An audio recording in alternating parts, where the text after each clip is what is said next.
So one thing that I found very interesting in this play is that there are only two white people, Mrs. Van Buren and Mr. Marks, and they both have a decent amount of respect for the African Americans in this play, which is unlikely in that time era because of all the segregation rules. Um, so that was very interesting to me. So some of the values being represented, the first one is race. Esther is a African American working for rich white people and black prostitutes. She makes apparel for them, intimate apparel. Um, and Esther wants to use that money that she made to open a black beauty parlor so she can treat black women like royalty, like she sees white women being treated. Another value is strength. Esther is a black woman following her dreams in a white person's world. She's making her own money and making her own living, and she's not necessarily being the stereotypical slave.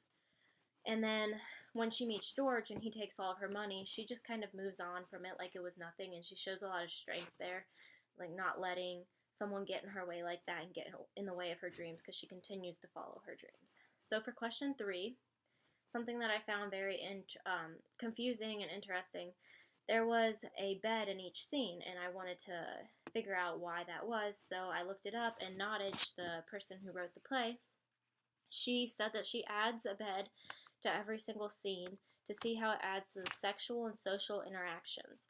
And this explains why there's a scene in every bed, and it kind of makes more sense, and I could tell that it definitely added to the scenes in my perspective at least.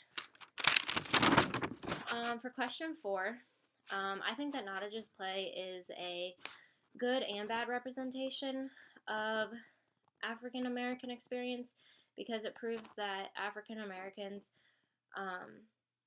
were treated bad and they were strong-willed, but it also doesn't show how badly they actually were treated. I think that Nottage wanted to reinvent the African American experience in this play because it shows what her great grandma's life would have been.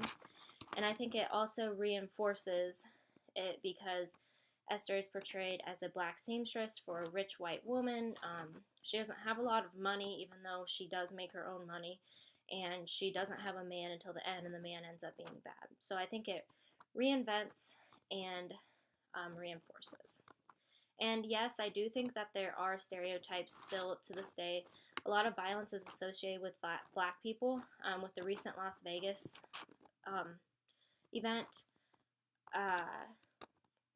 someone was posting about how they're surprised that this happened at a country concert with all those white people. So that just shows their stereotypes. And when people of all races kill these stereotypes, that's how they can be overcome.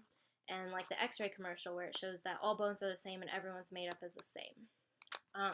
So for question 6, did anyone else find that the language was hard to read, like that deep South American accent?